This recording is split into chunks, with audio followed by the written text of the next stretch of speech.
அனைத்துரிமை குரல் நண்பர்களுக்கும் வணக்கம். நாம் தமிழர் கட்சியை ஆட்டத்தில் சேர்க்காமல் தந்தி தொலைக்காட்சி செய்த கேவலமான காரியம். இந்த தகவல் குறித்த முழுமையாக பார்க்க போறோம். வாங்க பார்க்கலாம். என்னதான் நாம் தமிழர் கட்சி இப்போ வரைக்கும் தேர்தல் அரசியல்ல வாக்கு சதவீதம் அதிகமாக வாங்கல, ஒரு கவுன்சிலர் சீட்டு கூட வாங்கல அப்படின்னு பல விமர்சனங்கள் இருந்தாலுமே, தமிழ்நாடு பொறுத்த வரைக்கும் மக்களுக்கு ஒரு பிரச்சனை அப்படின்னாலும் சரி, தொலைக்காட்சிகளில் நடக்கக்கூடிய விவாத மேடையாக இருந்தாலும் சரி, நாம் தமிழர் கட்சி இல்லாம இருக்கிறதுக்கு வாய்ப்பே இல்லை அப்படின்னு சொல்லலாம். ஏன்னா தமிழ்நாட்டில் இருக்கக்கூடிய மக்களுக்கு ஒரு பிரச்சனை அப்படின்னா முதல் ஆளாக களத்தில் இறங்கி போராடுறதாகட்டும், அதை தொலைக்காட்சிகளில் காட்டக்கூடிய விவாத மேடைகளாக இருந்தாலும் முதல் ஆளாக அந்த விவாதத்தில் கலந்துகிட்டு அனைவருடைய கவனத்தையுமே ஈர்க்கக்கூடிய ஒரு இடத்துல எப்போதுமே நாம் தமிழர் கட்சி தான் இது வரைக்கும் இருக்காங்க அப்படின்றதான் நிதர்சனமான உண்மையாக இருக்கு. இப்படி இருக்கும்போது நம்ம யாருமே எதிர்பார்க்காத விதம் தந்தி தொலைக்காட்சி பார்த்தீங்கன்னா நாம் தமிழர் கட்சியை ஆட்டத்திலேயே சேர்க்காம போனது அப்படின்றது உண்மையிலேயே நாம் தமிழர் கட்சிக்கு செய்திருக்கக்கூடிய ஒரு மிகப்பெரிய துரோகமாகவே பார்க்கப்படுது. தந்தி தொலைக்காட்சி நடத்தக்கூடிய மக்கள் மன்றம் அப்படின்னு நீங்க சொன்னீங்கன்னாலே உடனே நமக்கு வரக்கூடிய முதல் ஆள் அப்படின்னா சாட்டை துரைமுருகன், இடுமனம் கார்த்தி அப்படின்னு சொல்லலாம். ஏன்னா தேர்தலுக்கு முன்னாடி வரைக்கும் இந்த மக்கள் மன்றத்தை அனைவருமே பார்த்ததற்கு முதல் முக்கிய காரணமே சாட்டை துரைமுருகன் என்னென்ன பேசுறாரு,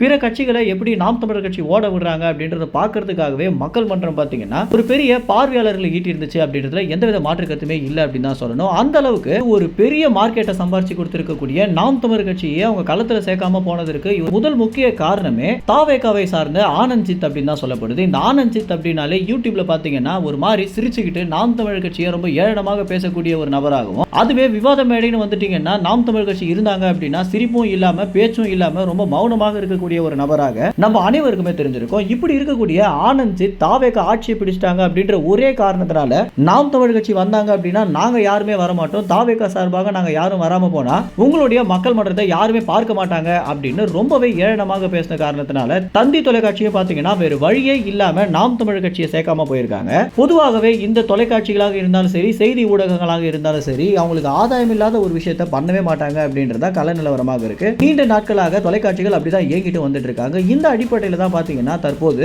நாம் தமிழர் கட்சி வரல அப்படின்னாலும் பரவாயில்ல, தாவேகால இருக்கக்கூடியவங்க வந்தே ஆகணும் அப்படின்ற காரணத்தினாலையும் நாம் தமிழர் கட்சியை ஒரு பொருட்டாகவே மதிக்காம ரொம்பவே லேசாக அவங்களை தட்டி விட்டது அப்படின்றது உண்மையிலேயே நாம் தமிழர் கட்சிக்கும் சீமானுக்கும் செய்திருக்கக்கூடிய ஒரு மிகப்பெரிய துரோகமாகவே பார்க்கப்படுது. இந்த மக்கள் மன்றத்துடைய நடுவரான வர்ஷினி பாத்தீங்கன்னா நாம் தமிழர் கட்சியில் இருக்கக்கூடிய சீமான் அவர்கள் மேல ஒரு மிகப்பெரிய மரியாதை வச்சிருக்காங்க. நாம் தமிழர் கட்சி நபர்களை ரொம்பவே மதிக்கக்கூடிய ஒரு நபராகவும் இருந்துட்டு இருக்காங்க. இவங்க எவ்வளவோ ஃபோர்ஸ் பண்ணியும் கூட நாம் தமிழர் கட்சியில இருந்து சாட்டை, இடுமோனம் இது போன்ற நபர்கள் வரவே கூடாது அப்படின்னு சொல்லிய காரணத்தினால அவங்க இருவருமே பாத்தீங்கன்னா சேர்க்காம போயிருக்காங்க. இதனால மக்கள் ஒரு பெரிய அதிருப்திக்கும் உள்ளாயிருக்காங்க. அது எப்படி நீங்க நாம் தமிழர் கட்சியை சேர்க்காம போலாம் அப்படின்னு கேள்விகளை எழுப்பிட்டு வந்துட்டு இருக்காங்க. மேலும் இந்த தகவல் குறித்து என்ன நினைக்கிறீங்க அப்படின்னு, இந்த மாதிரி கொஞ்சம் கொஞ்சமாக ஊடகங்களை தாவேகா கைப்பற்றுவதை குறித்து என்ன நினைக்கிறீங்க அப்படின்ற உங்களுடைய கருத்துக்கள் கமெண்ட்ஸ்ல தெரிவிங்க. நன்றி, வணக்கம்.